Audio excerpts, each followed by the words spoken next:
సిప్లైన తాజా వార్త ఎన్నికల ముగిట తమిళనాడు రాజకీయాలు హిటెక్కిస్తున్నాయి. ఆ బ్రేకింగ్ విజన్స్ మనం చూస్తున్నాం. ఇక కీలక పరిణామాలు చోటు చేసుకుంటున్నాయి. కేంద్ర మంత్రి అమిత్ షాతో హీరోయిన్ త్రిష భేటీ అయినట్లు తెలుస్తోంది. అమిత్ షాతో ఆమె ఎందుకు సమావేశమయ్యారు? విజయ్ తరపున చర్చలు జరిపారా? డీఎంకేకు వ్యతిరేకంగా కూటమి ఏర్పాటు కానుందా? ఇప్పుడు ఎవరి నోట విన్నా ఇవే టాపిక్. ఇక కేంద్ర మంత్రి అమిత్ షాతో హీరోయిన్ త్రిష భేటీ అయినట్లు వస్తున్న వార్తలు సంచలనంగా మారాయి. విజయ్ తరపున చర్చలంటూ జోరుగా ప్రచారం జరుగుతోంది. ఆయన రాజకీయ భవిష్యత్తు, టీవీకే ప్రాధాన్యతపై సమాలోచనలు జరిపినట్లు సమాచారం. ఇక టీవీకేను ఎన్డీఏలోకి తీసుకురావాలని అమిత్ షా సూచించినట్లు తెలుస్తోంది. మరోవైపు అన్నా డీఎంకే నేతలతోనూ భేటీ జరిగినట్లు టాక్ నడుస్తోంది. డీఎంకేకు వ్యతిరేకంగా కూటమికి ప్లాన్ జరుగుతున్నట్లు తెలుస్తోంది.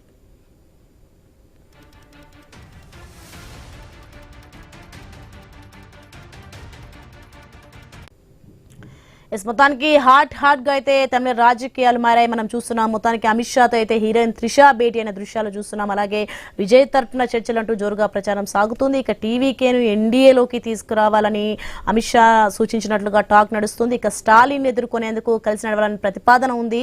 ఇక విజయ్ రాజకీయ భవిష్యత్తు అండ్ టీవీకే ప్రాధాన్యతపై సమాలోచనలు, అన్ని రకాలుగా అండదండలు ఉంటాయంటున్నారు అమిత్ షా. ఇక అన్నా డీఎంకే నేతలతోనూ అయితే భేటీ జరిగినట్లు సమాచారం అందుతోంది. డీఎంకేకు వ్యతిరేకంగా కూటమికి ప్లానింగ్ జరుగుతోంది.